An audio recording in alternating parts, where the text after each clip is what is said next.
बिस्मिल्लाहिर्रहमानिर्रहीम। अस्सलाम वालेकुम नाज़रीन, आप देख रहे हैं प्रोग्राम सिटी 10। मैं हूं आपकी मेज़बान अना यूसुफ। इस उम्मीद के साथ प्रोग्राम का आगाज़ करेंगे कि अल्लाह ताला हम सब के लिए आसानियाँ पैदा करे और हमें आसानियाँ बांटने की तौफीक अता फरमाए। हमारे सीनियर रिपोर्टर्स हमारे साथ मौजूद हैं, इमरान, यूनुस और दुरे नायाब। आज की लीड स्टोरी क्योंकि दुरे नायाब की है।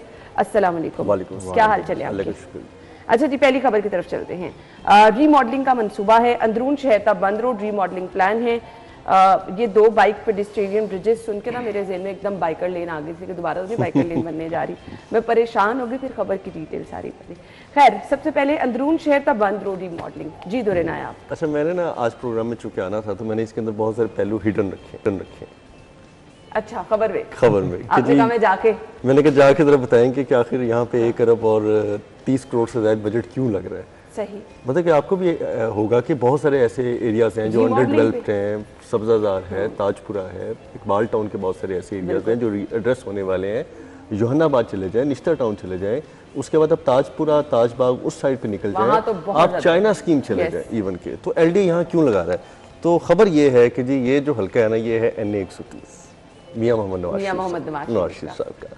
ये मैंने जान के खबर, ये आपने खबर का वो कहते हैं ना बीच में सबसे मैंने सबसे अहम चीज़ मैंने कहा जी कल मैं प्रोग्राम में जाहिर बट डिस्कशन होगी क्योंकि इंपॉर्टेंट खबर है लाहौर के हवाले से। तो मैंने कहा ये मैं जाके बताऊंगा कि क्यों यहाँ पे पैसे लगाए जा रहे हैं।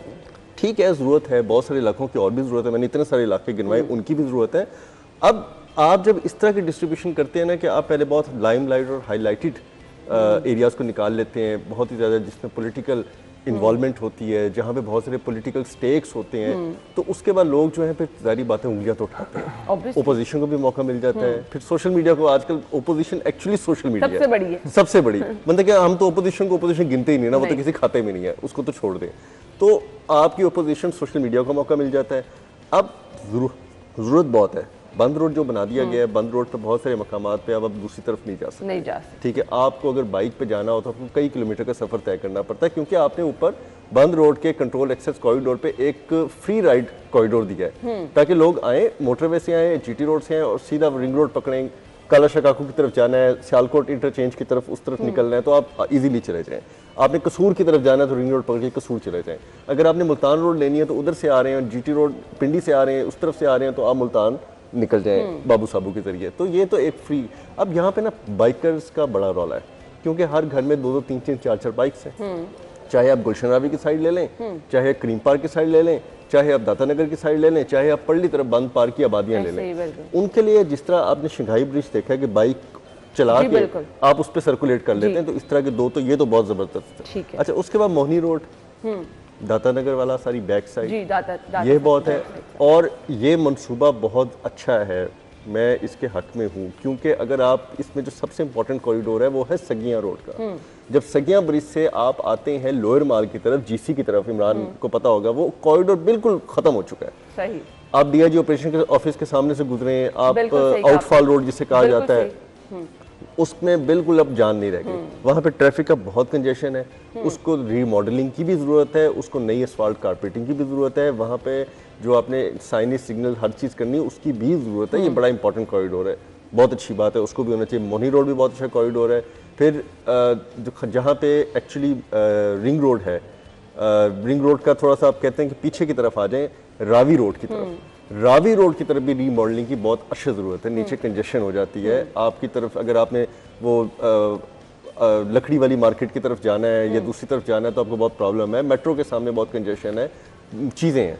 तो ये अच्छा प्रोजेक्ट है और इसको अगर अप्रूवल मिलेगी तो सिर्फ एक वजह से मिलेगी कि ये NA 130 का पार्ट है। तो इसी तरह के प्रोजेक्ट अब लाहौर शहर के अंदर मुख्तलिफ एरियाज में शुरू करने की ज़रूरत है। जिस तरह मैंने गिनाया है आपको, बहुत सारी एरियाज हैं डिप्राइव्ड है और उनको भी परमिशन मिलनी चाहिए। सही, लेकिन ये जितना बजट है ये इनफ है? आपको याद होगा कि इलेक्शन, पुराने इलेक्शन से पहले जो एक पुराना इलेक्शन हुआ था उसमें कुलसूम नवाज साहिबा मरहुमा के हलके में 2 अरब के फंड दिए गए थे और वो फिर बड़ा अच्छा उस पर काम शाम किया गया था। आज तक वही चल रहा है। तो फायदा तो होता है उन हलकों में अगर पैसा लगे, लेकिन ये इनफ नहीं है। आपकी बात बिल्कुल ठीक है, जितनी महंगाई हो चुकी है, जितना मटेरियल ऊपर जा चुका है, ये पैसे इनफ नहीं है। यहाँ पे पैसे कम से कम जो है वो ज्यादा लगने चाहिए थे क्योंकि यहाँ पे ना बहुत आबादी है। बिल्कुल सही। और ये बहुत कंजेशन वाला और बहुत ज्यादा 24 घंटे यहाँ पे ट्रैफिक का मसला रहता है। ऐसे ही है। इमरान, देखिए ना, इस प्रोजेक्ट के तहत 2 बाइक पेडेस्ट्रियन ब्रिजेस जो हैं वो बन रहे हैं मैं अगर बात करूं कि लाहौर की जितनी अहम शाहराहें हैं, जिनमें फिरोज़पुर रोड है, माल रोड है, जेल रोड है और इसके साथ ये बंद रोड है, तमाम जो मेन शाहराहें हैं वहाँ पर पेडिस्ट्रियन ब्रिजेस जो हैं, बाइक के हवाले से अगर हम बात करें तो बाइक पेडिस्ट्रियन ब्रिजेस जो हैं वो होने चाहिए। बंद रोड के हवाले से हम बात करें तो आप यकीन जाने कि लाहौर में सबसे ज़्यादा हादसात जो हैं वो रिपोर्ट जो होते हैं और उन हादसात में जो अमवात होती हैं वो बंद रोड पे होती है। हमेशा आपने देखा होगा कि स्पेशली वीकेंड पर सैटरडे संडे को जो है और अभी सुबह जो है वो भी हादसात होते हैं। अक्सर हम देखते हैं कि चैट में भी ये चीज़ें डिस्कस हो रही होती हैं कि ट्रैक्टर ट्राली जो है वो लग गई या बाइक जो है वो मस्दे के नीचे आ गई। ऐसी सारी रिपोर्ट जो हैं वो ज़्यादातर बंद रोड के एरियाज़ में जो है वो आती हैं। अच्छा, इस प्रोजेक्ट के हवाले से बात करें, जिस तरह आपने खबर का इंट्रो दिया कि अंदरूने लाहौर और बंद रोड तक ये प्रोजेक्ट जो है वो होगा और अंदरूने रोड में ट्रैफिक का रश जो है उसकी वजह से ट्रैफिक बेहंगम रहती है वहाँ पर। देखिए, हम हमेशा ये बात करते हैं कि लाहौर के दो मेजर इशू रहे हैं, पहला तजावज़ात और दूसरा ये ट्रैफिक। तजावज़ात तो आपने जबरदस्त तरीके से काबू पाया, हम अप्रिशिएट करते हैं पंजाब गवर्नमेंट को। उसमें सीएम साहब के 100 नंबर नहीं, ये कहते हैं लिटरली। और बड़ी अच्छी बात है, आप यकीन जाने कि टाउन्स इंतजामिया जो कि हमेशा जो है वो तजावज़ात कायम कराने की वजह जो है वो करार दी जाती रही है, वो भी इस बार उन्होंने भी हाथ खड़े किए। उन्होंने कहा नहीं भाई, तजावज़ात पे जो कोई कम्प्रोमाइज़ नहीं है। क्यों? क्योंकि हम अपनी नौकरियों से हाथ नहीं धो सकते। ठीक है, अब दूसरी तरफ आगे चले, तजावज़ात का मसला तो आपने हल कर लिया, दूसरा है आपका ये ट्रैफिक और पार्किंग का। ठीक है, हमारे शहर में, हमारे लाहौर में सबसे ज़्यादा कमी है पार्किंग की। अगर आप अंदरूने लाहौर के बारे में बात करें ना, चाहे आप इसके तमाम दरवाजे ले लें, चाहे आप ये शालमी वगैरह या जितने भी मेन बाजार हैं वो ले लें, वहाँ पर पार्किंग जो है वो आपको अभी भी बेहंगम पार्किंग नजर आएगी। क्यों? क्योंकि पार्किंग की कमी है वहाँ पर, पार्किंग के लिए लोगों को जगह नहीं मिलती। और ये अंदरून लाहौर जो है, अब आप ये देखें, ये सारा इंडस्ट्रियल जोन बन गया है, वहाँ पर कमर्शियल एक्टिविटीज जो है वो होती हैं। बल्कि आपको तो ज्यादा इस चीज का पता है, आप खुद अंदरून से ताल्लुक रखती हैं, तो वहाँ पर जो है वो सारा कमर्शियल एक्टिविटीज है। लोग जो हैं वो फॉरनर भी आते हैं, अंदरूनी लाहौर से भी लोग जाते हैं, कारोबारी मराकज़ हैं, तो उनको पार्किंग की सहूलियत नहीं मिलती ना, वहाँ पार्किंग प्लाजे हैं। सर्विस लेन्स तो आपने वैसे ख़त्म कर दी हैं। तो मेरे ख्याल से जब तक आप अच्छा इसको फिर आगे लेकर चले ना, जिन जिन रोड्स के बारे में यहाँ पर बात की गई है, सांदा रोड है, ताज गाजी चौक है और आउटफॉल रोड है, लोअर माल रोड है, बंद रोड तक आप चले जाएं, यहाँ पर ट्रैफिक के मसाइल इसीलिए हैं कि लोगों को अगर रुकना है तो वो ऑब्वियसली मैंने जैसे पहले बताया कि सर्विस रोड तो आपने खत्म कर दी, करीब करीब कोई पार्किंग स्टैंड जो है, जो पार्किंग स्टैंड बने हुए हैं वो भी रोड्स पे बने हुए हैं। इन एरियाज की मैं बात कर रहा हूँ क्योंकि हम विजिट करते हैं उनको। वहां पर जब तक आप पार्किंग की बेहतर सहूलियात नहीं देंगे, करीब करीब कोई सरकारी पार्किंग प्लाजे नहीं बनाएंगे, तब तक ये मसाइल जो हैं वो जूं के तू रहेंगे, जो हम ट्रैफिक की बेहंगम ट्रैफिक की बात कर रहे हैं। दूसरा, इस प्रोजेक्ट के हवाले से बात करें, चलो ये हल्का जिसका भी है, चलो देर आए दुरुस्त आए, चलो भाई ठीक है कि आपको ये हल्का मिल गया है, लेकिन आप अगर काम कर रहे हैं, ये स्पेशली जो बंद रोड का एरिया ना, जिस तरह दुरे नयाब ने बात की, जो बंद रोड की ये वाली साइड है, लेफ्ट वाली साइड है, जिसमें ये सांदा आ जाता है, देव समाज रोड, क्रीम पार्क, और दूसरी तरफ अगर चलें जो टीज हैं, उनको टी बोलते हैं, T1 T2 T3, उनकी हालत तो बहुत बुरी है।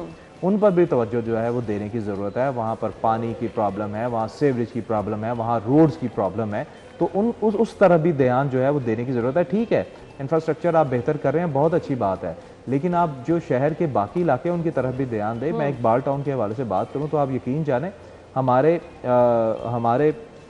एरिया के अंदर ही डेवलपमेंट के काम हो रहे हैं और वो इस कदर सुस्त रवि का शिकार है, यकीन जाने कि 2-2 3-3 महीने हो गए हैं, अभी तक वो प्रोजेक्ट जो है ना वो वैसे के वैसे वो आते हैं, वो पता नहीं क्या करते हैं, एक बोरी फेंक के फिर वापस चले जाते हैं। मैं सुबह सहरी के टाइमिंग में बाहर निकला हुआ था, मैं यही देख रहा था, मैंने कहा यार अब ईद आने वाली है और लोगों को आमदोरफ्त में मुश्किलात का सामना है, मसाजिद के आगे खुदाइयाँ हुई पड़ी हैं और अमला है ही नहीं। आपको तो चाहिए इससे पहले डबल शिफ्ट में काम करवा के आप उसको मुकम्मल करें। तो इन इलाकों की तरफ भी ध्यान देने की जरूरत है। एक तो रमजान मुबारक का मुकद्दस महीना है, फिर ईद आ रही है, लोगों को अपना शहर जो है वो साफ चाहिए। तो ठीक है, आप डेवलपमेंट कर रहे हैं, लेकिन जब ये प्रोजेक्ट शुरू होगा, मैं ये कहूंगा कि इस प्रोजेक्ट को एक हिस्सा शुरू करें, उसको मुकम्मल करें, फिर आगे जाएंगे। ना हो कि अंदरून से शुरू हो जाए और जनाब T1 T2 तक आप चले जाए और सारा खोदा हो, अगली की दौड़ लग आई हो। अलबत्ता है बहुत अच्छे प्लान, अगर इन पर जल्द अमल दरामद हो जाए तो मेरे ख्याल से बहुत सारे मसाइल ट्रैफिक के हवाले से हमें हल होते नजर आएंगे। एक बार फिर से खुश आमदीद कहेंगे, अगली खबर की तरफ जाएंगे। ईवान में 5 नए बिल पेश किए गए हैं। पंजाब असम्बली में फहाशी सोशल मीडिया पर कंट्रोल की करारदाद मंजूर की गई है। इमरान, देखें जी, अशद ज़रूरत है सोशल मीडिया के हवाले से हम बात करें ना, ये सबसे ज़्यादा असर जो है ना वो हमारी न्यू जनरेशन पे हो रहा है। बिल्कुल आप स्पेशली ये देखें कि हर घर में जो बच्चे हैं वो सोशल मीडिया से ज़्यादा मानूस हो रहे हैं। मोबाइल फोन हर बच्चे के हाथ में है, तो इट मीन सोशल मीडिया तक रसाई हर किसी की है। टैब और इसके बाद यूट्यूब का इस्तेमाल। अब देखें जो बच्चे अगर पेरेंट्स जो है, मैं पेरेंट्स के हवाले से बात करूं, पेरेंट्स से मुझे ये अक्सर गिला है क्योंकि हमारी फैमिली में भी ऐसे होता है कि अक्सर जो हैं वो क्या करती हैं फैमिलीज़, माओं के हवाले से अगर मैं बात करूं, वो बच्चों के सामने जो है वो मोबाइल रख देती हैं, वहाँ पर उसको कार्टून या वट एवर यूट्यूब पे कुछ भी लगा देती हैं और फिर उसको खाना खिलाती हैं। तब तक बच्चा खाता नहीं है जब तक वो मोबाइल नहीं देखता, ठीक है। उसके बाद क्या करती हैं कि अगर उन्होंने अपने काम काज में लगना है फिर बच्चे को मोबाइल पकड़ा दिया। बच्चा मोबाइल पर क्या देख रहा है आपने रिस्ट्रिक्शंस नहीं लगाई हैं। कुछ पेरेंट्स हैं जो लगा देते हैं, कुछ नहीं लगाते, मोस्टली नहीं लगाते, ठीक है। तो बच्चा उस चीज़ से क्या फीड कर रहा है ये कुछ नहीं पता चलता। अच्छा, जो पेरेंट्स मोबाइल नहीं देते वो फिर क्या करते हैं, अब हर घर में एंड्रॉयड टीवी है और हर घर में जो है वो वाईफाई है, तो वहां पर जो है वो भी एंड्रॉयड पे भी वो यूट्यूब जो है वो लगा कर देख रहे हैं। तो पहली जिम्मेदारी जो है वो पेरेंट्स की है, ठीक है। उसके बाद अगर हम आ जाएं सोशल मीडिया के इस्तेमाल की तरफ, तो जो हमारी यूथ है वो नो डाउट ये बात ठीक है कि जहाँ पर पॉजिटिव वे में सोशल मीडिया का इस्तेमाल हो रहा है वहीं नेगेटिव वे में भी इसका इस्तेमाल जो है वो किया जा रहा है।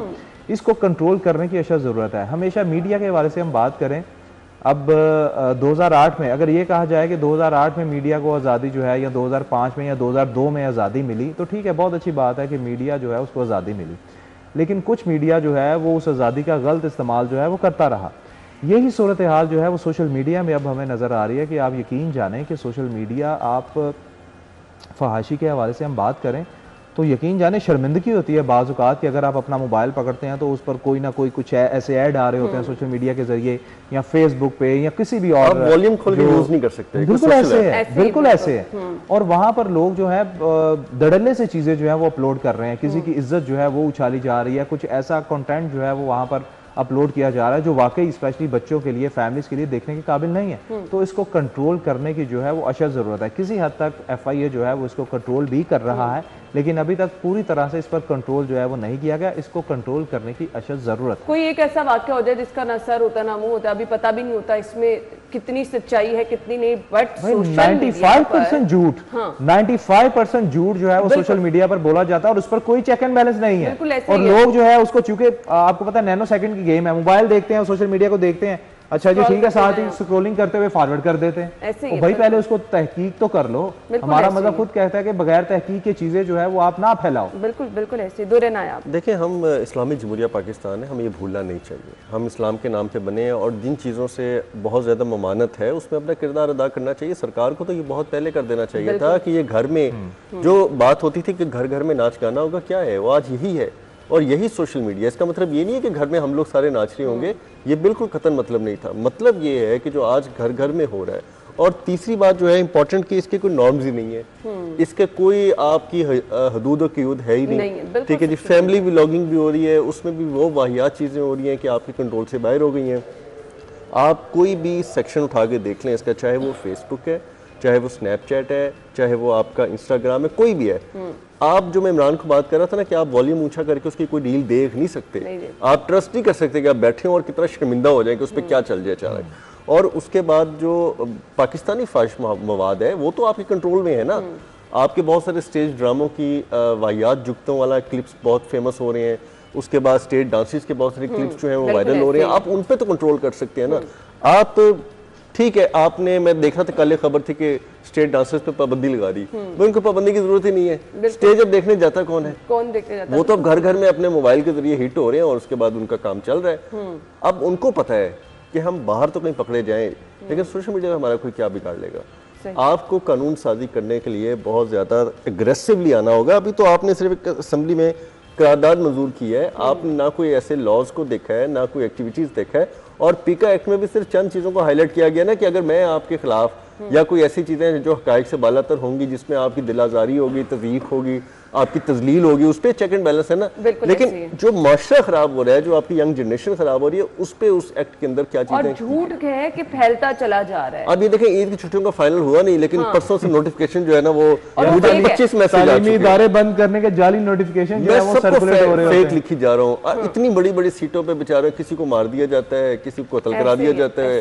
अल्लाह माफ करे। कोई पता नहीं, ऐसे ऐसे लोग भी हैं जिनकी खबरें उड़ा देगी, और वो शाम को जब घर पहुंचे अपनी फैमिलीज में, तो वो घर वाले परेशान हो गए कि ये क्या मामला है। बिल्कुल ऐसे ही है। और फिर अब आप देखिए कि कितने फ्रॉड के वाकयात हो रहे हैं, exactly. वो ये सोशल मीडिया की वजह से ही हो रहे हैं कि इतनी फेक न्यूज है, फिर लोगों के साथ अजीब अजीब स्कैम हो रहे हैं, ये सोशल मीडिया का। और सोशल मीडिया पे लोग धड़ल्ले से कह रहे थे कि ये मीडिया बहुत झूठ बोलता है जी, मीडिया पे इत्मीनान न करे। भाई मीडिया नहीं जी, यहाँ तो पकड़ है, यहाँ पे तो आप जवाब दें, हम बैठे कितना झूठ बोल के कहाँ चले जाएंगे। बिल्कुल ऐसे यहाँ आप हर चीज के जवाब दें हैं। अच्छा जी, मशकूक अदायगियां गारंटी के बगैर ठेके, कैटल मैनेजमेंट कंपनी को करोड़ों का नुकसान। राउदिल शाद साहब की खबर है, एंट्री पार्किंग फीस खुद वसूल करने से 32 करोड़ 55 लाख ही हासिल हो सके। खुद वसूली के बायस 47 करोड़ 45 लाख का नुकसान पहुंचाया गया। ऑडिट रिपोर्ट में इंकशाफ हुआ है, दुनिया। अच्छा, ये बहुत इंपॉर्टेंट स्कैंडल है, और ये इतना बड़ा स्कैंडल है क्योंकि इमरान यूनुस ने भी कवर किया हुआ है इसको, कैटल मार्केट मैनेजमेंट को मैंने भी कवर किया हुआ है। और इसके अंदर जो भत्ते लिए जाते हैं ना, तो वो तो अनलिमिटेड है। लोगों से जो जुल्म किया जाता है उसका भी कोई हिसाब नहीं है। और ये सफेद हाथी भी है, सफेद हाथी भी है, ठीक है जी। अब आप ये देखें ना कि जी 62 करोड़ 98 लाख रुपए वसूल हुए अगेंस्ट 80 करोड़ के। हाँ। जो डेफिसिट था उसका भी किसी से कोई जवाब नहीं दिया। उसके अलावा जो 17 करोड़ 20 लाख का ठेकेदार को फायदा पहुंचाया गया बैंक गारंटी ना लेकर, वो सरकार से पूछा जाए ना। अब यहाँ पे एक मुतहर्रिक होता है नैब जैसा इदारा, कि वो पूछा जाए कि आपने फर्द वाहिद को जो फायदा पहुंचाया क्यों पहुंचाया, और कमिश्नर और डिप्टी कमिश्नर साहब को भी इस पे पूरी इंक्वायरी रिपोर्ट भी उठानी चाहिए। ऑडिट ने तो अपना काम कर दिया, लेकिन इंटरनल ऑडिट किसी भी इदारे का वो क्या कर रहा था, वो सो रहा था। और कैटल मैनेजमेंट के अफसरान जो है वो कहाँ कहाँ से oblige हो रहे थे, कहाँ कहाँ से फायदे उठा रहे थे। ये तो इंटरनल ऑडिट का काम है ना। हम यहाँ पे एक भी कोई चीज लेके जाते हैं ना, फर्ज करें कि हमारी ऑफिस की गाड़ी का कोई टायर खराब हो गया, तो पहले इंटरनल ऑडिट वेरीफाई करता है कि जी वाकई ही इसकी गाड़ी का टायर खराब हुआ है कि नहीं हुआ, फिर वो प्रपोजल को आगे भेजता है। एसओपीज हैं ये, एसओपीज हैं। एक्सटर्नल ऑडिट तो बहुत दूर की बात है ना। पहले तो अंदरूनी वाले लोग जवाब देना कि जी आपने 17 करोड़ रुपए जो बैंक गारंटी के तौर पर रखने थे, जो कि एक जमानत होती है कि अगर मैं ठीक परफॉर्म नहीं कर रहा, मैं लूटमार कर रहा हूँ, मैं लोगों के साथ सही ट्रीट नहीं कर रहा, सर्विस सही प्रोवाइड नहीं कर रहा, तो मेरे जब्त होंगे। वो चक्कर नहीं है। अब ठेके पे कंपनियां दे के, ठेके पे आप मुख्तलिफ चीजें चला के अगर आपने इसी तरह के मामला करने हैं, तो फिर सरकार के पास रहने दें। जो डेफिसिट होगा फिर सरकार खुद बर्दाश्त करेगी, कल को वो किसी को जवाब दे तो होगी। बिल्कुल ऐसे ही है। इमरान देखिए जी, मैं हुकूमत कोई भी हो, मैं हमेशा इस चीज़ के ख़िलाफ़ रहा हूँ कि कंपनीज जो हैं वो नहीं बननी चाहिए। मैं हमेशा ये कहता हूँ कि अथॉरिटीज़ और कंपनीज जो हैं, देखें जब आपके पास इदारे मौजूद हैं, जब आपके पास डिपार्टमेंट मौजूद है, उस डिपार्टमेंट में काम करने के लिए आपके पास अफसरान और स्टाफ मौजूद है, हर चीज़ मौजूद है ना, आपने सुपरवाइज करना है। अगर आप उसको बेहतर तरीके, ये आपकी नालायकी है, ये आपकी नाअहली है। अगर आप उन इदारों से काम नहीं ले रहे, ठीक है, वो डेफिसिट में जा रहे हैं, अगर वो इदारों से आप काम नहीं ले पा रहे, तो ये आपकी गलती है। फिर आप करते क्या हैं, आप क्या करते हैं जी, आप जी ये इदारा काम ठीक नहीं कर रहा, हम अथॉरिटी बनाएंगे, हम जो है वो कंपनी बनाएंगे, और उसके बाद क्या करेंगे जनाब, उस कंपनी में हम लाखों रुपए की तनख्वाहों पे अफसरान भर्ती करेंगे, अमला भर्ती करेंगे, और फिर वो कंपनियां करेंगी क्या। अब सबको पता है कि पंजाब गवर्नमेंट की, इसी नून लीग गवर्नमेंट की बनाई गई कंपनी, क्योंकि इन्हीं को हमेशा से शौक रहा है, 50-50 कंपनियां इन्होंने बना रखी हैं, जिनकी तादाद अब मेरे ख्याल से कुछ 60 से ऊपर चली गई है। बिल्कुल। आप जाए ना, आप गूगल पे जाके सर्च करें कि सिर्फ पंजाब में कंपनीज कितनी है, आपको पता चल जाएगा। वो एक लंबी लिस्ट, उसमें ऐसी कंपनीज भी हैं यकीन जाने जिनका आपने कभी नाम ही नहीं सुना। ऐसे ही है। लिटरली मुझे 17 साल हो गए हैं, दूर आपको भी तकरीबन दफ्तरों में पता नहीं है कहां पे है। हमने उन कंपनियों के नाम नहीं सुने, लेकिन वो जनाब रजिस्टर्ड हैं और वो चल रही हैं और खाते उनके चल रहे हैं। तो बात कहने का मकसद ये है कि हम कंपनियों की ये बात कर रहे हैं कि ऐसी कंपनियां भी हैं जो जब से बनी हैं तब से वो जो है वो नुकसान में जा रही हैं। सही।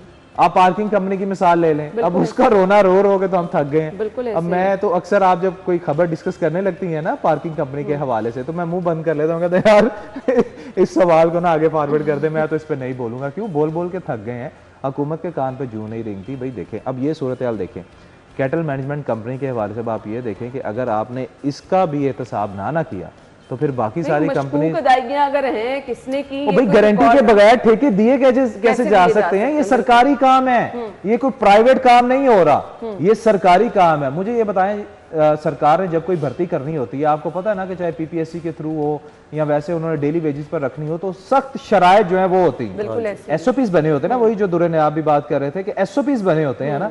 अब आपने ठेके देने, आप यकीन जाने ठेके जो है ना वो इतने सख्त ये इनकी शराइत होती हैं कि कई कंपनियां जो हैं वो कहती हैं कि शराइत बहुत सख्त है, हम पीछे हो जाते हैं। जब आपने उन्हीं चीजों को नरम कर दिया तो वो क्यों किया गया? बिल्कुल क्यों दिया गया? अगर जब 17 करोड़ कोई मामूली रकम तो नहीं है।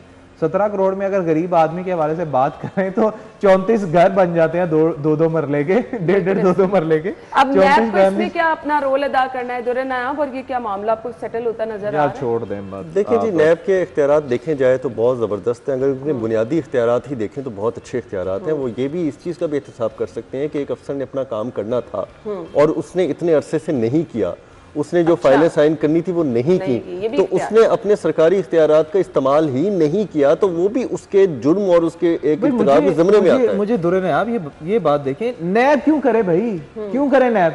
सरकार नहीं बैठी, वजीर आला नहीं बैठी, मिनिस्टर नहीं बैठे, सेक्रेटरी नहीं बैठे, आंखें बंद करके बैठे। उनकी जिम्मेदारी भी, आप नैब का ठीक है, नैब का काम है वो, लेकिन भाई सवाल तो सरकार पे आता है ना। सूबे का सरबराह कौन है? वजीर आला होता है ना।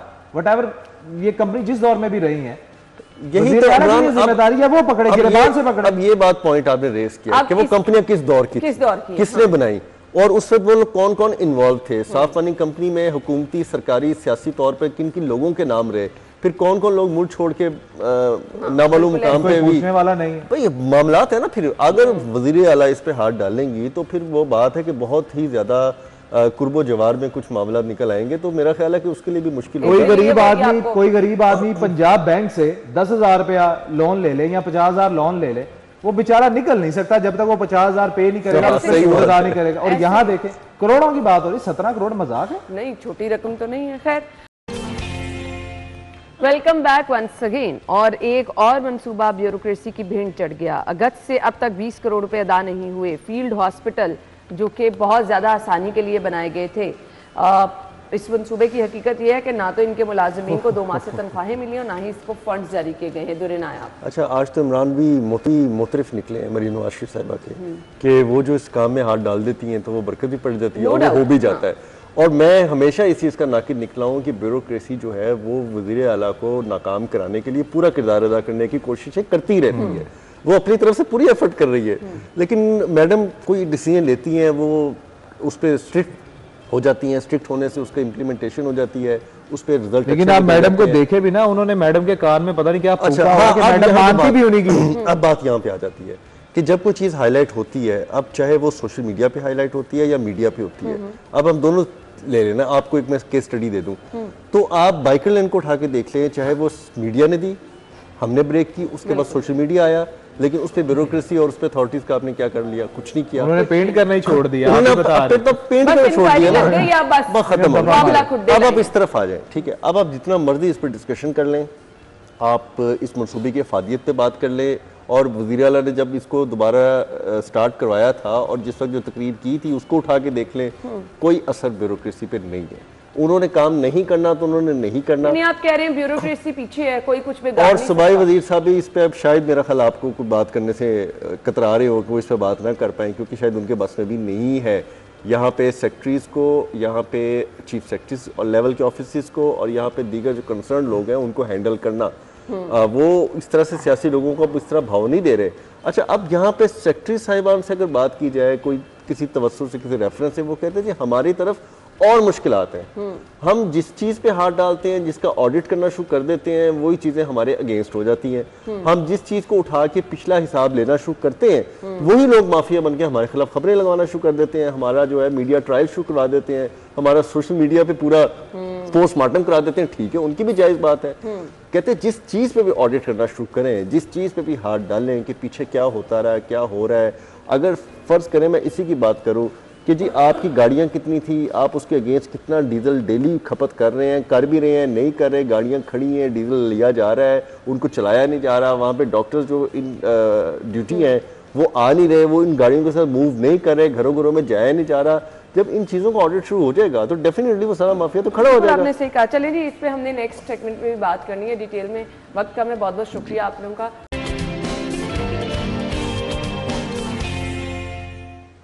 प्रोग्राम में आपको खुशामदीद कहेंगे। नाज़रीन, शहर के बड़े अस्पतालों के मसाइल नो डाउट बढ़ते चले जा रहे हैं और फिर आवाम बेचारी परेशान है। और पिछले दिनों जो चीज़ें आपके सामने आई, एक के बाद एक स्कैंडल, सीएम साहिबा बड़ी उस पर हमें एक्टिव भी नज़र आई, हेल्थ के मामलात की बेहतरी के लिए उन्होंने बातचीत भी की, बट स्टिल आम आदमी सेहत की सहूलियात आसानी से हासिल कैसे कर सकेगा? फिर बेहतरी लाने की बहुत ज़्यादा ज़रूरत है। फ्री अद्वियात, फ्री टेस्ट आवाम की दहलीज तक कैसे यकीनी बनाए जाएंगे? अस्पतालों में आकर लंबी लंबी लाइनें, बेड्स ना मिलना, आवाम के बहुत सारे मसाइल हैं। इस पर किस तरह से काम किया जा रहा है और हेल्थ डिपार्टमेंट इसमें कितना एक्टिव है? ख्वाजा इमरान अजीज साहब हमारे साथ मौजूद है, सूबाई वज़ीर primary and secondary health care.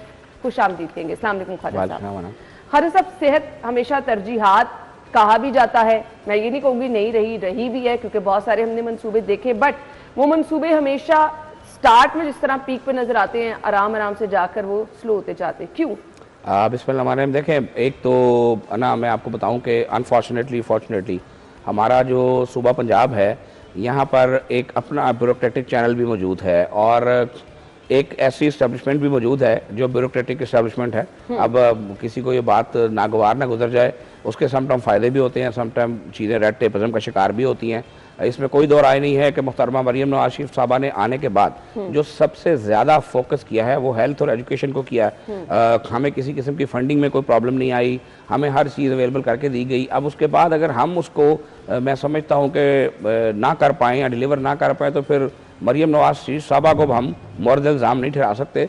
हमें अपने गिरबानों में देखने की बहरहाल ज़रूरत है। मैं अभी आपने बात की शहर के बड़े अस्पतालों के मामले में, तो हमेशा एक कॉन्सेप्ट जो है ना लोगों के अंदर डिस्टर्बेंस रहती है। जो शहर के टीचिंग अस्पताल हैं ये मेरी मिनिस्ट्री में नहीं आते, ये स्पेशलाइज्ड हेल्थ केयर में आते हैं। उसके मिनिस्टर जो है वो ख्वाजा सलमान रफीक साहब हैं और मैं उनको मशवरा तो दे सकता हूँ, लेकिन मर्जी तो बहरहाल उन्होंने अपनी करनी है।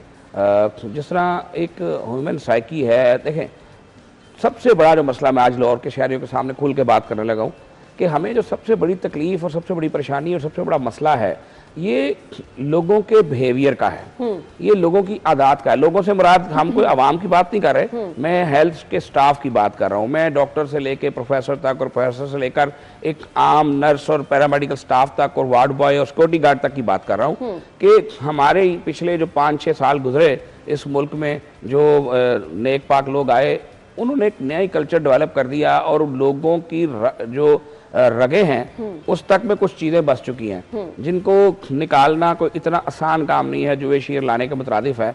अब देखें, मरियम नवाज शरीफ साहबा ने अद्वियात अवेलेबल कर दी। अब वो अद्वियात अगर अस्पताल का कोई, मैं समझता हूँ कि एहलकार छोटा बड़ा कोई भी अगर उसको जेब में डाल के घर ले जाए या उसको चोरी कर ले तो उसमें मरियम नवाज बेचारी क्या कर सकती है? अब कल भी लाहौर के चंद टीचिंग अस्पतालों में सरकारी अद्वियात की चोरी का एक जहीरा जो है पकड़ा गया, कल रात को ये पकड़ा गया। अब मुझे बताइए कौन लोग हैं? अब अगर हम इनको निकालने की बात करें तो फिर तंजीमें मैदान में आ जाती हैं, फिर लोगों के इंसानी हकूक बन जाते हैं। तो मुझे आज अपने शहरियों से पूछना है कि आपने इसका हल बताना है। क्या इसी स्टाफ को अगर वो दुरुस्त नहीं होता तो लेकर चलना है या फिर इसका कोई और इंतजाम करना है? क्योंकि बड़े अदब से मैं कहूँ कि जो कोई महज़ब मुआशरा है उसमें दवाई चोरी नाम की कोई चीज़ मैंने आज तक नहीं देखी, लेकिन अनफॉर्चुनेटली हमारा जो मुआशरा है इसमें दवाई चोरी जो है एक आम रूटीन बनती जा रही है। गो के मैंने अपने अस्पतालों में बड़ी सख्ती की है, लोगों को अकाउंटेबल भी किया है, लेकिन आप हर वक्त, इतना बड़ा सूबा है, हर वक्त हर अस्पताल के अंदर तो नहीं बैठ सकते। तो जहाँ तक मैं समझता हूँ कि हमें एज अ नेशन तो मैं हमेशा कहता हूँ हम हैं कोई नहीं, ये एक हजूम है, तो जिस तरह का भी हम हजूम हैं हमें अपने गिरेबान में झांक कर भी देखना है कि हम क्या कर रहे हैं इस मुल्क के साथ।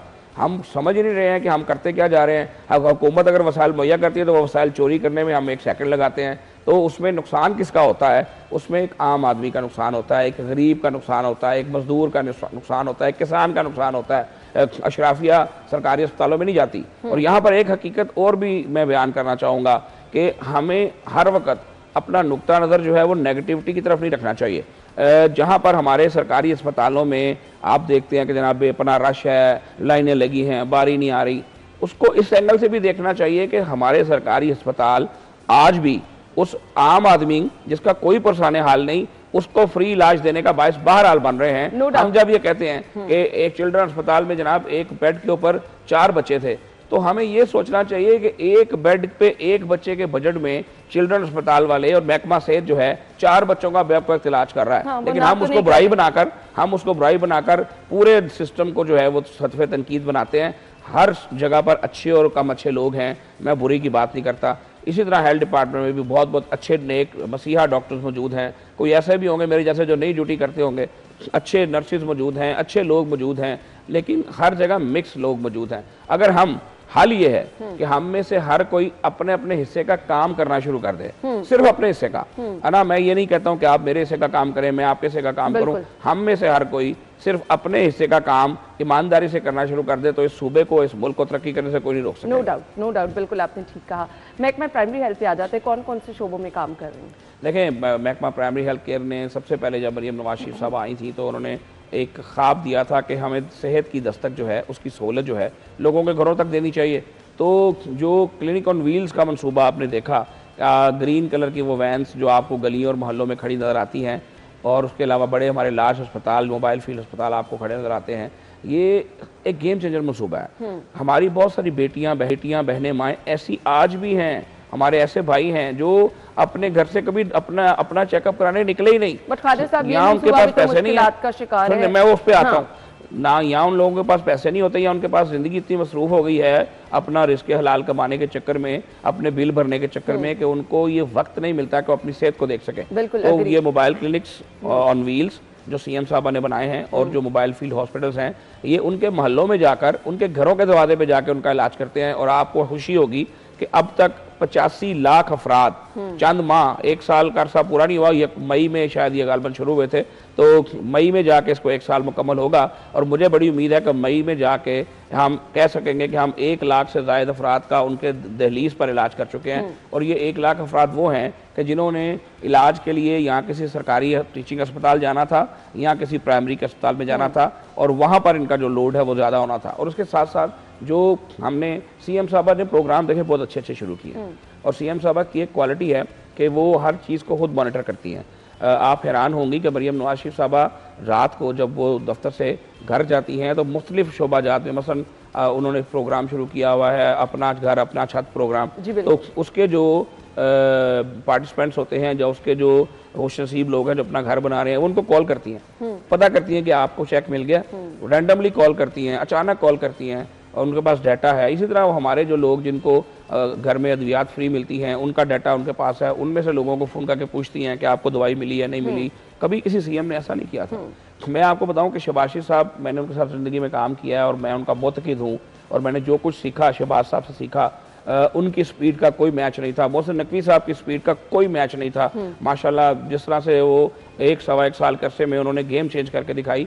लेकिन मरीम नवाज शरीफ साहबा की जो क्वालिटी सबसे बढ़कर ये है कि ये खुद अपने आप को पूरी तरह इन्वॉल्व कर लेती हैं इन तमाम मामलात में। और खुद एक मैं वजीर हूँ, मुझे वक्त नहीं मिलता कि मैं इस तरह लोगों को कॉलें करूं, लेकिन वो सीएम होकर लोगों को खुद कॉल्स करती हैं और लोगों से खुद असल अहवाल लेती हैं। तो अभी जो कुछ प्रॉब्लम्स आप फेस कर रहे हैं, कल आपके मैंने चैनल पर खबर देखी मोबाइल फील्ड हॉस्पिटल्स की फंडिंग के बारे में थी, मैंने उसका नोटिस अभी लिया है, और मैंने डिपार्टमेंट से जब पूछा तो डिपार्टमेंट ने तो मुझे ये बताया है कि हमने 4th क्वार्टर की पेमेंट्स जो है वो रिलीज कर दी हुई हैं। लेकिन ये रेड टेपिज्म कहाँ है, इसको देखना है, ये मैं आज देखूंगा, और पूरी तरह तसल्ली करने के बाद मैं डेफिनेटली आपके जो मायानाज हेल्थ रिपोर्टर हैं जाहिद साहब हैं, उनकी कभी भी खबर को चैलेंज नहीं करता होता। उनकी जो ग्रिप है वो मेरा ख्याल है कि वो मेरे उसके ऊपर बात करने की ज़रूरत नहीं है। हेल्थ के जो लोग हैं वो जानते हैं कि जाहिद चौधरी साहब की ग्रिप क्या है, तो मैं उनको कॉन्ट्राडिक्ट नहीं करने जा रहा, मैं असल हकायक लूँगा और आज दोबारा सिटी 42 पे चाहूँगा कि इस खबर को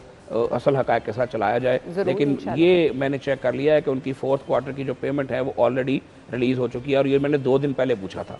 खबर तो आपकी आज चली है, मैंने 2 दिन पहले इसको पूछा था क्योंकि मुझे भी रूमर्स मिली थी, तो मैं उसको भी बारह क्लियर करके इस बात को बिल्कुल सबूत के साथ बात करूंगा। बुनियादी मराकज़ सेहत में किस तरह से सहूलियात फराहम की जा रही हैं? देखिए, अभी आजकल एक बहुत बड़ा हॉट इशू आपको पता चल रहा है कि लोगों को कहा जा रहा है कि जनाब ये बुनियादी मराकज़ सेहत जो है इनकी निचकारी हो रही है, तो आप लोग जो है आप घर जाएंगे और आपकी कोई ज़रूरत नहीं है। मैंने लोगों से जब मैं पूछता हूँ कि यार आपको किसने कहा है, आपको किसी हेल्थ के आपके किसी अफसर ने आपको ये कहा है कि आप कल से या 10 दिन बाद से आप नौकरी पे ना आइएगा, तो उनका जवाब जो है वो खामोशी की सूरत में होता है। हमारी कौम को आदत पड़ गई है, कुछ लोगों को अपनी सियासत चमकाने का शौक है, और एक तो जो हमारे माशाल्लाह से तरीके इंतशार वाले हैं, उनको हर चीज़ में जिसमें पाकिस्तान का नुकसान हो रहा हो, जिसमें कोई अनरेस्ट फैल रही हो, उसमें दर घुसने का शौक है। वो उनका सोशल मीडिया शायद बिल्कुल वेला बैठा रहता है, तो हर चीज़ में घुसते हैं, तो इसमें भी घुसे हुए हैं। मेरे नाम से खबरें चलती रहीं, मैंने एक प्रेस कॉन्फ्रेंस की, और जब बंदा प्रेस कॉन्फ्रेंस करता है, आप माशाल्लाह शोबा सहाफ़त से मुंसलिक हैं, तो आप जो बोलते हैं वो रिकॉर्ड होता है। बिल्कुल ऐसे ही। यानी मैंने पोलियो केस जब आया तो मैंने प्रेस कॉन्फ्रेंस की, और जब मैंने अगले दिन देखा कि ग्रुपों में जो मैसेज चल रहे थे, मेरी प्रेस कॉन्फ्रेंस एक तरफ रह गई, और वो गोल्डन शेक हैंड देंगे और पता नहीं क्या क्या देंगे, वो मेरे नाम से चल रहा था। तो मैंने FIA को बहरहाल दरखास्त दी साइबर क्राइम को कि भाई ये क्या हो रहा है। तो अनफॉर्चुनेटली अफवाह साज फैक्ट्रियाँ इस मुल्क में आज भी सरगर्म हैं और लोगों को अनरेस्ट फैलाने का मुवज्जब बनती हैं।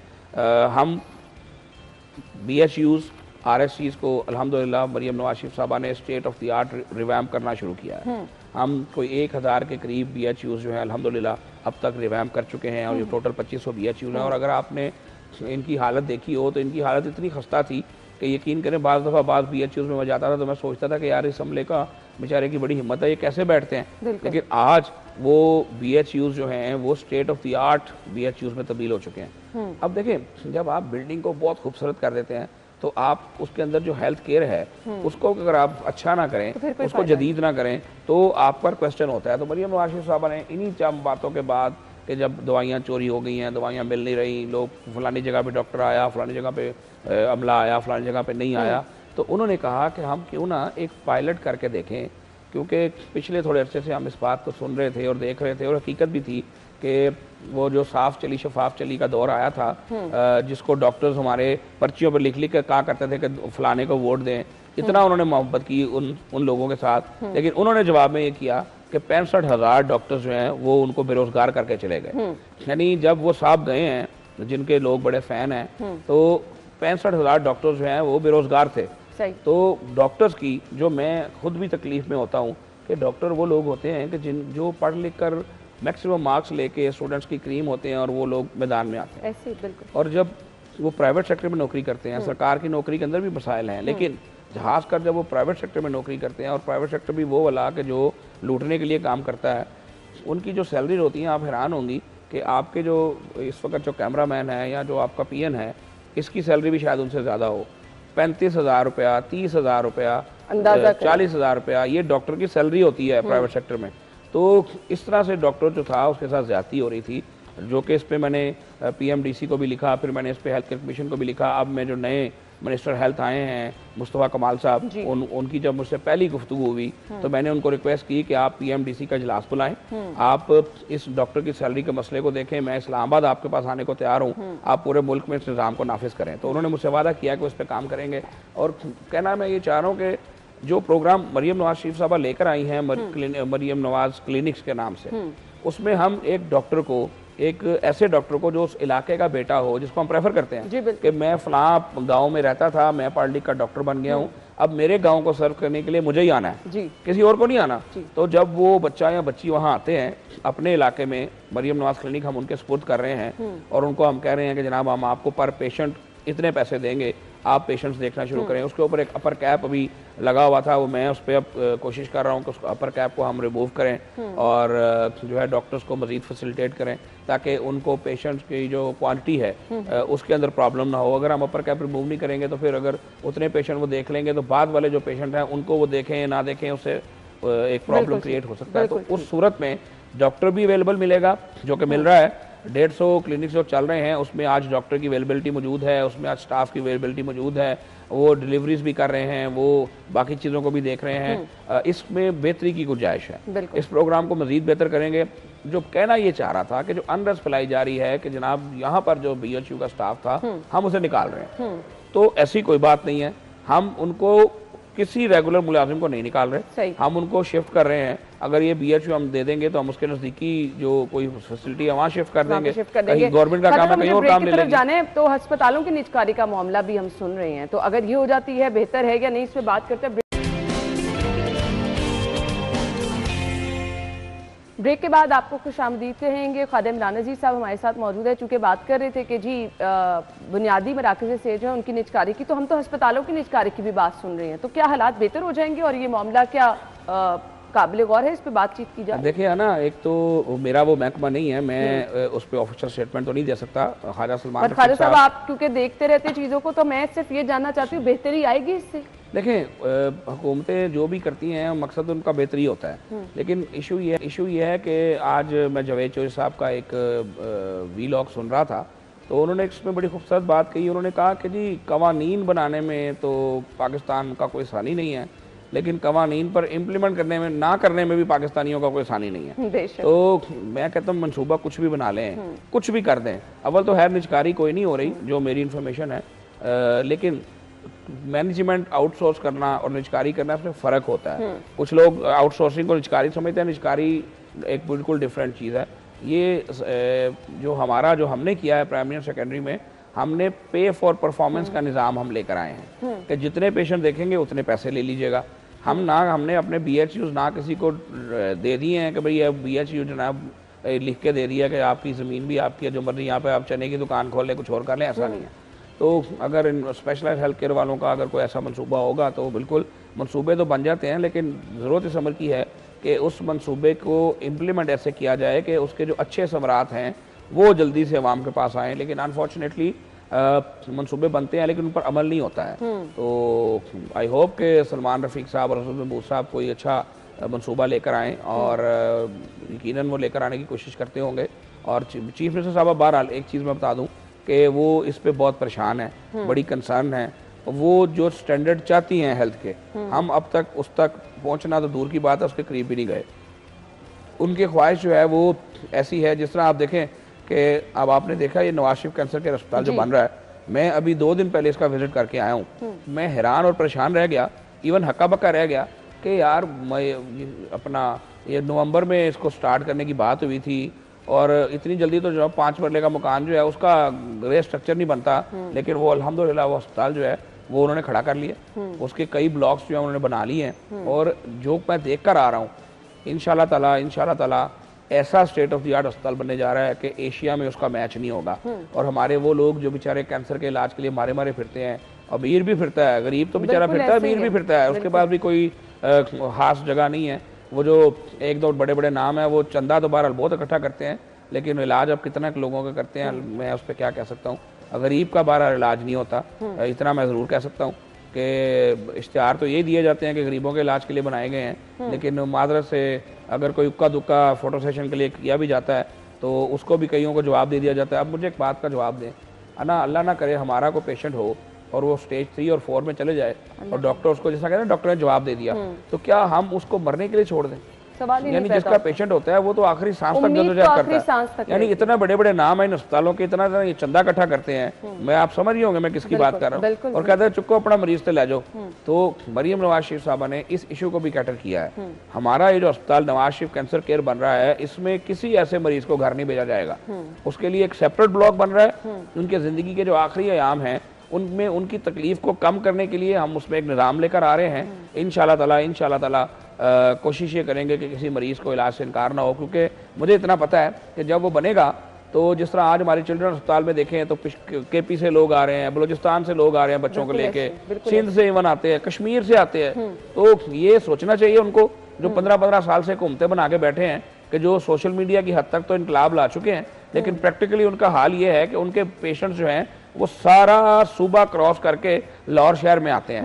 तो अगर उस दिन मैं समझूंगा कि वाकई KP में कोई तरक्की हो गया, जिस दिन लाहौर शहर में पेशेंट आना बंद हो जाएंगे, मैं दावा करके कहता हूं कि हमारा कोई पेशेंट बताएं पंजाब का कि आपके सूबे में इलाज कराने के लिए गया हो, कोई एक पेशेंट निकाल के दे ना, तो यहीं से आपकी कारकर्दगी का पता चलता है। जो लोगों को आपने बेवकूफ़ बनाया हुआ है, तमाशा लगाया हुआ है, आपके शहरियों पे क्या बीत रही है, आपके जो सूबे वाले उन पे क्या बीत रही है। लेकिन बहरहाल हमने उसका भी इंतजाम किया है। ये नवाज शरीफ कैंसर केयर अस्पताल जो है वो इंशाल्लाह पूरे पाकिस्तान का अस्पताल होगा। हम सबको अपनी जो है वो मोहब्बत जो है वो देंगे इंशाल्लाह। लेकिन मुझे डर ये है कि इतना बड़ा ये मर्ज है, इतना बड़ा इसका स्केल है कि एक नवाज शरीफ कैंसर केयर जो है वो नाकाफी हो जाएगा। और प्रिवेंशन पे काम बहुत जरूरी है। exactly. उसके लिए कुछ इसके लिए देखें, जो मेरा डिपार्टमेंट है primary and secondary health care, हम इस वक्त प्रिवेंशन के ऊपर जो है वॉर फुटिंग पर काम कर रहे हैं। एक नया मंसूबा जो हम लेकर आ रहे हैं कम्युनिटी हेल्थ इंस्पेक्टर के नाम पे। देखें हमारे यहाँ पे रवाज ये बन गया है फॉर्चुनेटली और अनफॉर्चुनेटली कि अगर आपके घर में हमने आना है तो डेंगू का मर्ज आ गया तो हम आएंगे, हम आपके घर का दरवाज़ा नॉक करेंगे और हम कहेंगे जनाब आपका घर के अंदर जो कूलर है वो खुश कर लिया, तो वो अगर कहेंगे नहीं किया तो हम ही जाके खुश करेंगे, है ना। जिस दिन ये सोच बदलेगी ना उस दिन पाकिस्तान के अस्पतालों से रश भी कम हो जाएगा, उस दिन पाकिस्तान सुधरना भी शुरू हो जाएगा। कि अगर एक बच्चा जो मैंने पैदा किया अल्लाह के फजल से, अल्लाह ने मुझे नेमत दी है और उस बच्चे को पैदा करने के बाद मैं उसके मुस्तकबिल के लिए दिन रात मेहनत करता हूँ, लेकिन मैं ये नहीं करता कि जब उसको वैक्सीनेशन कराने की बारी आए तो मैं खुद से जाके करा लूँ, उसको पोलियो ड्रॉप पिलाने की बारी आई तो मैं खुद कहूँगा नहीं मैं आज अपने बच्चे को सेंटर पे लेके जाऊंगा और मैं ये ड्रॉप जरूर पिलाऊंगा। मैं इंतजार करता हूँ कि मेरे घर को टीम आएगी, वो नॉक करेगी और मैं कभी अगर मेरा मूड खराब होगा तो मैं उसको दौड़ा दूंगा और अगर कभी मूड अच्छा होगा तो मैं अपने बच्चे को ड्रॉप पिलवा लूंगा। तो ये जो सोच है, इस सोच ने इस मुल्क का बेड़ा गर्क किया। तो हम बहरहाल चूंकि ग्राउंड रियलिटी ऐसी है तो हमने सोचा ये कि हम इस एक ऐसी वर्कफोर्स बनाएं कि जो लोगों के घरों की दहलीज पर ना सिर्फ जाए बल्कि उसको एक इनकैचमेंट एरिया दें और अपने एरिया के बच्चों का वो फोर्स का जो भी वहाँ नुमाइंदा है वो निगहबान बने। कम्युनिटी हेल्थ इंस्पेक्टर के नाम पर 20,000 के करीब ट्रेंड हेल्थ स्टाफ जो है उसको रिक्रूट किया जा रहा है। और जो अभी ये जो बार बार लोग कहते हैं जनाब निचकारी हो रही है, जनाब हमें निकालने लगे हैं, तो हमारे पास तो हमें तो उल्टा 20,000 लोग और चाहिए। तो अगर हम किसी को BHU से जो है वो शिफ्ट करेंगे तो हम उसे as community health inspector shift कर सकते हैं। हमारी LHV उसमें जो है वो आ सकती हैं बड़े आराम से, हमारी नर्सेज उसके अंदर बड़े आराम से आ सकती हैं, हमारे जो पैरामेडिक्स हैं उसके अंदर बड़े आराम से आ सकते हैं। तो बताने का मकसद ये है कि एम ही परेशान ना हो लोग, हाथर जमा रखें और चुप करके अपना काम करें। तो कम्युनिटी हेल्थ इंस्पेक्टर के आने के बाद अगर फ़र्ज़ करें कि एक इनकैचमेंट एरिया किसी एक शख्स को मिलेगा जिसको हम कम्युनिटी हेल्थ इंस्पेक्टर कहते हैं, तो उस एरिया का तमाम डाटा उसके पास होगा। ठीक है। उस एरिया के अंदर हम कौन सी बहन और बेटी जो है वो उम्मीद से है ये उसकी जिम्मेदारी होगी। उस एरिया के अंदर जो भी नई बर्थ होती है उस बच्चे को वैक्सीनेशन करवाना और प्रॉपर फॉलो करवाना उस एरिया इनकैचमेंट के अफसर की जिम्मेदारी होगी। उस एरिया के अंदर अगर मीजल का कोई प्रॉब्लम है वो उसकी जिम्मेदारी होगी। तो मैं बताना ये चाहता हूँ कि प्रिवेंशन वाले मामले को हमने ज़्यादा फोकस कर लिया। अब इस प्रोग्राम को अल्लाह कामयाब करे तो इसकी कामयाबी के बाद जो मरियम नवाज शरीफ साहबा चाहती हैं कि एक ऐसी वर्क फोर्स हो जाए कि सिस्टम ऐसा डेवलप हो जाए कि आपके घर के नज़दीक तरीन आपका जो क्लिनिक है, जो मरियम नवाज क्लिनिक के नाम से हम बना रहे हैं, वो आपको कैटर करे। उसके बाद अगले स्टेप पे अगर आपको जाना पड़े तो आपको तहसील और डिस्ट्रिक्ट हेडक्वार्टर अस्पताल जो है वो कैटर करे। CM साहबा की ख्वाहिश है कि बगैर किसी बहुत ज़्यादा बड़े प्रॉब्लम के हमारे लोगों को दूर दराज के अस्पतालों का रुख ना करना पड़े। सही, तो अब हम उस पर दुआ गो है कि इनमें वो कामयाब जरूर हो। शहर के दीगर मसाइल पर बात करनी है। खादर साहब वैसे तो हेल्थ देखते हैं लेकिन CM साहिबा की प्रायोरिटीज क्या हैं? माह मुबारक चल रहा है, लोग महंगाई से भी परेशान हैं, शहर के दीगर मसाइल को लेकर CM साहिबा कितनी एक्टिव है उस पर भी बात करेंगे। ब्रेक के बाद आपको एक बार फिर से खुश आमदीद कहेंगे। चूंकि खादर साहब ने शहबाज शरीफ साहब के साथ एज ए CM काम किया तो वो तो बाकी मामलात पर, चाहे शहर की सफाई का मामला था, तजावुजात का मामला था, महंगाई का मामला था, बड़े एक्टिव नजर आए। हमें तो वो टाइम भी याद है जब डेंगू पीक पे था तो सुबह सुबह मीटिंग्स हो रही होती थी, हम यहाँ सुबह सुबह खबरें ब्रेक कर रहे होते थे और ये लोग मीटिंग का हिस्सा होते थे। मरियम नवाज शरीफ साहिबा भी उतनी ही एक्टिव हैं, उनके साथ काम का एक्सपीरियंस डिफरेंट है। मरियम साहबा की बड़ी प्रैक्टिकल अप्रोच है। मैंने आपसे कहा ना कि मैं जब वो आई थी नई तो ये बात मैंने मियां नवाज शरीफ साहब के सामने मरियम बाजी से कही है जो मैं आपको बताने लगा हूँ। तो मुझे ये खदशा, ये डर था कि चूँकि बहन है हमारी, खातून है और पहले कभी MP MNA भी नहीं रही, गो के जो हेल्थ कार्ड का मंजन इमरान खान साहब की पार्टी बेचती है, इस हेल्थ कार्ड को नवाज शरीफ ने शुरू किया था और मरियम नवाज साहबा उसके पीछे थी। जो सारी उसकी तैयारी थी वो मरियम साहबा ने की थी। 19 शहरों में लॉन्च भी कर दिया था हमने पंजाब में, लेकिन हम उसको शायद लोगों के दिमागों में नहीं डाल सके, दूसरे बंदों ने डाल दिया हमारा प्रोग्राम चोरी करके। तो बता ये रहा हूँ कि मुझे ये खदशा था कि यार शहबाज शरीफ साहब की लेगेसी है। और उसके बाद रिसेंट जो था मोहसिन नकवी साहब ने जो 1-1.25 साल लगाया था, उन्होंने दुश्मनों को दोस्त कर लिया था। यानी मैं आपको बताऊं कि एक ऐसा दोस्त मेरा, मैं उसका नाम नहीं लूँगा, एक TV स्टार है जो डाई हार्ड फैन है किसी का, तो उसने मुझे कहा, मैं ये फिक्रा कोट करने लगा, अल्लाह माफ़ करे, उन्होंने कहा जी कायद आज़म का और उस बंदे का जिसका वो फ़ैन था, अगर उसका इलेक्शन हुआ तो मैं कायद आज़म को वोट नहीं दूंगा जी, मैं उस बंदे को वोट दूंगा। अंदाज़ा करें, यानी कि ये सोच हमारे लोगों की हो गई है कि हम उसको वोट देंगे, कायद आज़म को नहीं देंगे। लेकिन जो अगली हैरानकुन बात उसने कही कि हाँ मोहसिन नकवी ने इतना काम किया है कि अगर अब उसका और उसका इलेक्शन होगा तो मैं मोहसिन को वोट दूंगा। तो मेरे लिए बात बड़ी सरप्राइज थी। बात मैंने की अपना मियाँ साहब के सामने की, तो मैंने कहा जी मुझे लगता था कि बहन हमारी जो कायद है हमारी, वो उनके लिए तो इतना बड़ा कंपटीशन आ गया, वो कैसे कम्पीट करेंगी। लेकिन आफरीन है उस खातून पे कि उन्होंने प्रैक्टिकल काम करके दिखाया, चीज़ों को ग्रिप करके दिखाया, हर चीज़ उनके नॉलेज में होती है, हर चीज़ पे उनकी ग्रिप होती है। और एक उनकी बहुत क्वालिटी है कि वो शहबाज साहब क्योंकि कायद हैं, बड़े हैं, मेरे तो वालिद की तरह हैं, वो संडे को खास तौर पे सुबह सुबह मीटिंगें और फंक्शन रखा करते जी। तो मरियम साहबा बहरहाल ये कहती हैं कि नहीं, एक दिन आप अपने हलकों को दें या एक दिन आप जो है वो अपनी फैमिली को दें, कुछ जो भी आप करना चाहें, आपकी जो प्रायोरिटी है, तो वो बिलीव करती हैं, रेस्ट भी देती हैं। लेकिन उसके बावजूद मैं आपको बताऊं कि वो रात 1 बजे भी उनको मैसेज करो तो वो मैसेज ठक करके फ़ौरन सीन होता है। शहबाज साहब की भी क्वालिटी थी, और जो चीज़ों की ग्रिप है वो मरियम नवाज शरीफ साहबा की बहुत डिफरेंट है। और अगर मैं ये कहूँ कि वो बहरहाल आगे चली गई हैं तो ये दो राय नहीं होगी। अभी हमने तजावुज़ात के खिलाफ जो कार्रवाई की, माशाल्लाह उस पर तो हर कोई सीएम साहिबा का मोतरफ है, बहुत ज़बरदस्त काम हुआ।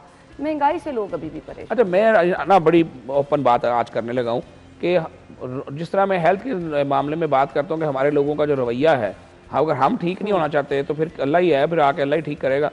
देखें, मैं दावे से ये बात कह रहा हूँ कि 2 साल पहले जो महंगाई के हालात थे आज वो बिल्कुल नहीं है। लेकिन वो एक आम आदमी ये कहता नजर आता है कि यार मुझ तक वो समरात नहीं पहुँचे, तो वो किस तरह नहीं पहुँचे। अगर उसमें हुकूमत वक्त फेल हुई है तो निज़ाम भी बहरहाल फेल हुआ है। अगर एक चीज़ 10 रुपये की आती थी तो आज अगर वो 6 की आ रही है, तो मैं एज अ आम दुकानदार मेरी ख्वाहिश यही है कि यार वो मैं उसको 10 के रेट पे रखूं, ये जो फायदा हो रहा है ये तो मेरे लिए हो रहा है, वो उसके लिए नहीं हो रहा। वो उतना ही प्रॉफिट रखे जितना वो पहले रखता था और उस फायदे को एक आम आदमी को ट्रांसफर करे। अगर वो करेगा तो उसको बाकी चीज़ों में भी आसानी होगी। मैंने आपसे मिसाल दी कि जो हम लोग एक राशन का सिस्टम बनाता है, हम लोगों ने, अल्लाह का शुक्र है, मैं और अली परवेज साहब पिछले 15 सालों से हम ये काम 16 सालों से कर रहे हैं, गालिबन 20 साल से, तो हर साल उसमें इजाफा होता है। तो पिछले बरस जो हमने राशन लिया था वो 7,700 के हिसाब से उसका रेट था। वही चीज़ें हमने रखी, कोई क्वांटिटी कम नहीं की, अलबत्ता उसमें बेसन और शरबत हमने ऐड किया है, तो 6,000 का हमें पैक मिला। तो अंदाज़ा करें कि पूरे 1,700 रुपये का हमें पिछले साल की निस्बत फ़र्क लगा है। लेकिन जब मैं ये बात सवाल नीचे देखता हूँ तो उनको वो फ़र्क उस तरह से महसूस नहीं हुआ। अब मैं चाइना स्कीम अपने मॉडल बाज़ार का विजिट मैंने अपने हल्के में किया, मैंने 4 से 5 बुनियादी ऐसी आइटम्स देखी कि जिनके अंदर वाज़ेह तरीन फ़र्क था।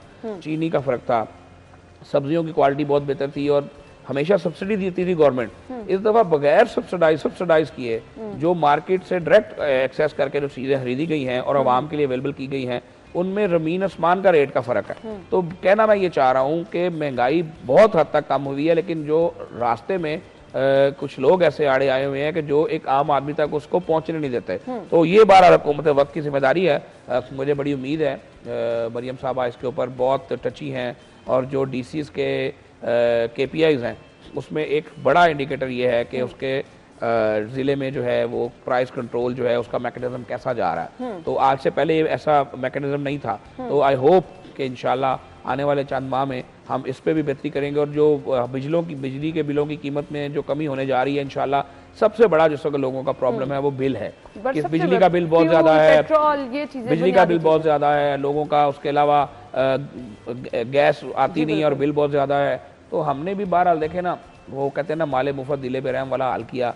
पानी को हमने इस तरह से समझा कि शायद वो मजाक है, हम उसको ज़ाया करते रहे, हम गैस को CNG स्टेशन में ज़ाया करते रहे, फूंकते रहे, आज हमें गैस नहीं मिल रही। और बिजली की अगर हम बात करें, जो जिन हुकूमतों ने बिजली बनाई नहीं उनको कोई नहीं पूछता, जिन्होंने बनाई अब जब चीज़ आपके पास नहीं होगी तो एक दफ़ा तो आपको कड़वा गुण बर्दाश्त करना पड़ेगा। अब जब बिजली बन गई तो अब सस्ती बिजली बनना थी, तो किस्मत ने मौका नहीं दिया, मियां नवाज शरीफ साहब की गवर्नमेंट को घर भेज दिया गया।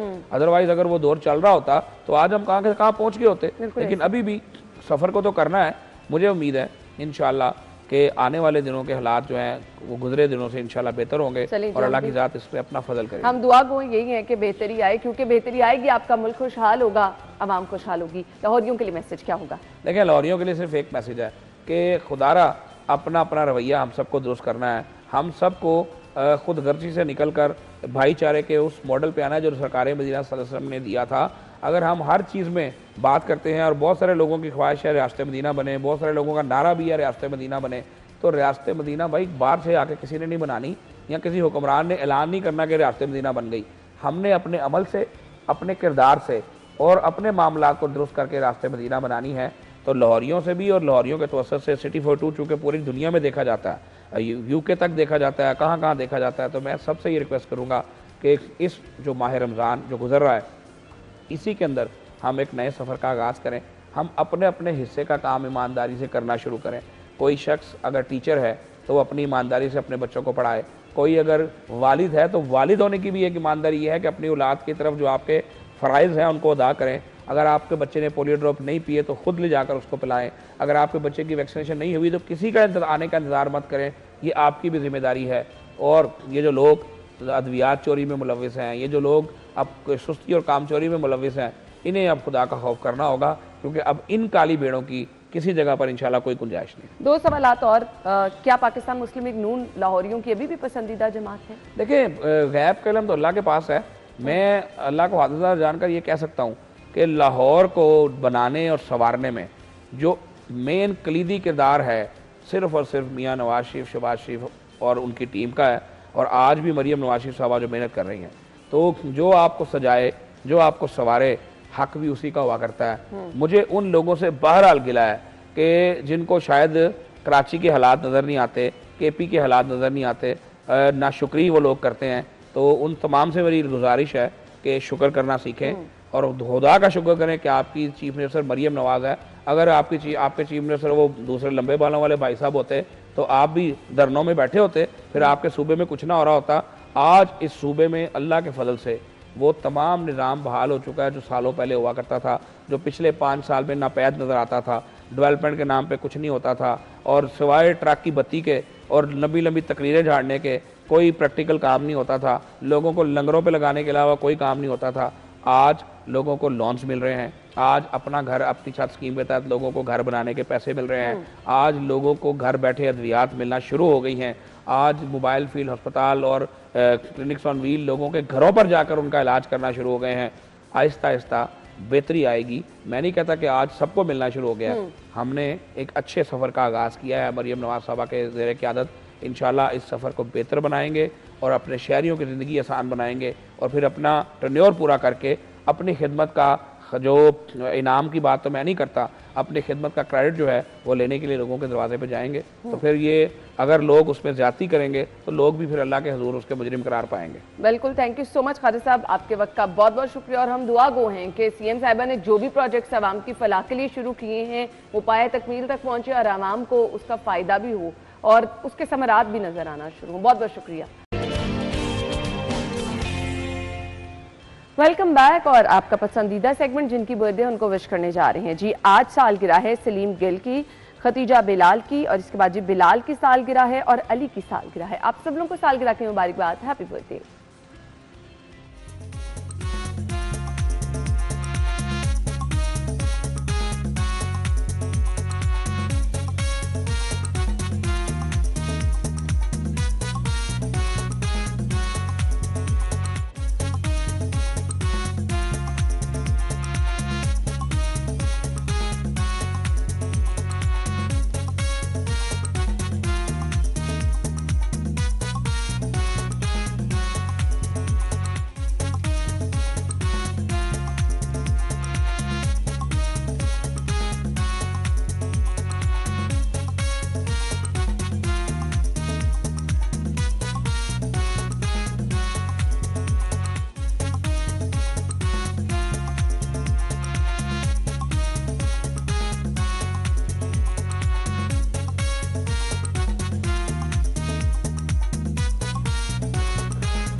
Happy birthday once again. अगला सेगमेंट आज के भाव।